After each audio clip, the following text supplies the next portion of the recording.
नादिया नूर है और मेरा ताल्लुक़ बाग आज़ाद कश्मीर से है।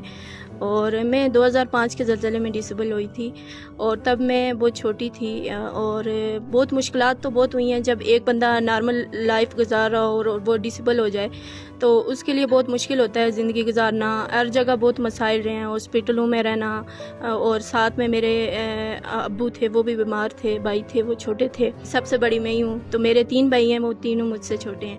तो बहुत ज़्यादा मुश्किलात रही हैं। फिर माशरे में ज़रा एडजस्ट होना, एकदम एक्सेप्ट नहीं करते लोग उस तरह से माजूरी को, और बहुत मुश्किलात होती हैं और पूरा घर वो हो जाता है, साथ मुश्किलात में आ जाता है। फिर बंदे को घर वाले भी मुश्किल में आ जाते हैं, संभालना, वो करना।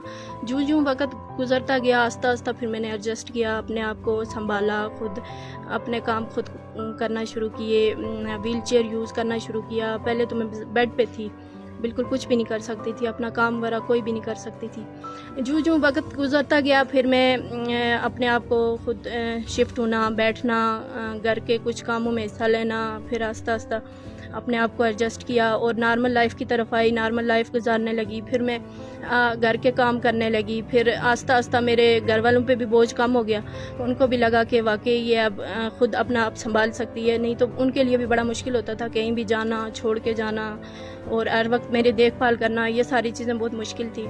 और वक्त के साथ साथ मैंने सब एडजस्ट कर लिया। और आगे ये है कि मैं क्या उसके अलावा क्या किया, स्टडी भी की है या स्टडी छोड़ी थी? कौन सी क्लास में थी जब डिसेबल हुई थी? जी मैं 3 क्लास में थी जब डिसेबल हुई थी। तो फिर स्टडी मैंने छोड़ दी थी बीच में, जब बहुत ज़्यादा ज़ाहिर एकदम से जब मुझे ये मसला हुआ तो मैंने तो अपने आप को एक्सेप्ट ही नहीं पहले करती थी कि मैं नहीं, माजूर नहीं हूँ, मैं ठीक हो जाऊँगी, ये वो। तो बहुत रोती रहती थी मैं हर वक्त, और हर दिन मैं यही सोचती थी कि नहीं अब मैं ठीक हो जाऊंगी, दूसरे दिन फिर ठीक हो जाऊंगी। लेकिन जो वक्त गुजरा फिर मुझे समझ आई, मैंने चीज़ों को समझा कि इस तरह भी ज़िंदगी गुजारी जा सकती है, इस तरह भी आप बहुत अच्छी लाइफ गुजार सकते हैं। आप चीज़ों को लेके चलें, आप सारे काम करें। और मैंने फिर पढ़ाई की तरफ वो किया। पहले छोड़ दिया था बीच में काफ़ी मुझे प्रॉब्लम भी हुई, मेरी तबीयत बहुत ख़राब रहती थी, ये वो। तो फिर आस्ता आस्ता मैंने अपनी चीज़ें नॉर्मल करना शुरू कर दी, मुझ में हिम्मत भी आ गई, हौसला भी आ गया। तो यही होता है ना कि अल्लाह ताला इंसान से एक चीज़ लेता है तो 10 देता है, और वाकई ये चीज़ मैंने देखी है खुद। तो जूं फिर मेरा हौसला बढ़ता गया, हिम्मत बढ़ती गई, फिर मैंने स्टडी शुरू की। बीच में काफ़ी मुश्किलात तो बहुत हुई, अभी भी बहुत मुश्किलात तो हैं, लाइफ के साथ हैं। फिर मैंने सोचा कि लाइफ के साथ मुश्किलात तो हर इंसान को है ना, ये तो नहीं है कि हम जैसे लोगों के हैं, लेकिन आप अपने आप को एडजस्ट करो, हौसला करो, हिम्मत करो, तो आप जो नॉर्मल लोग हैं उनसे भी बेहतर ज़िंदगी आप गुजार सकते हैं। जी।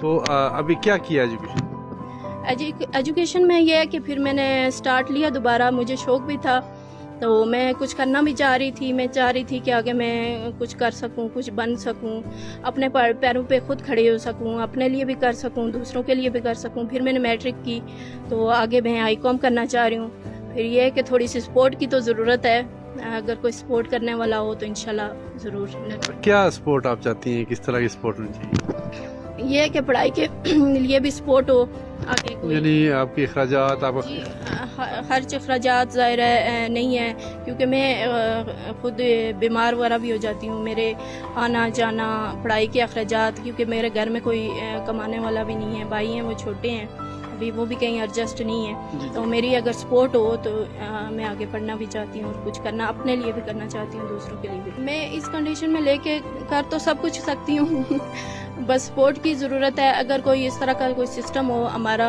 कोई अदारा कोई इस तरह का वो बन जाए जहाँ पे हमें सारी सहूलतें मैसर हो जाएं, तो जहाँ पे हर चीज़ हम सीख सकें, तो इंशाल्लाह ज़रूर मैं आगे करना चाहूँगी, अगर मुझे सपोर्ट हो तो आगे।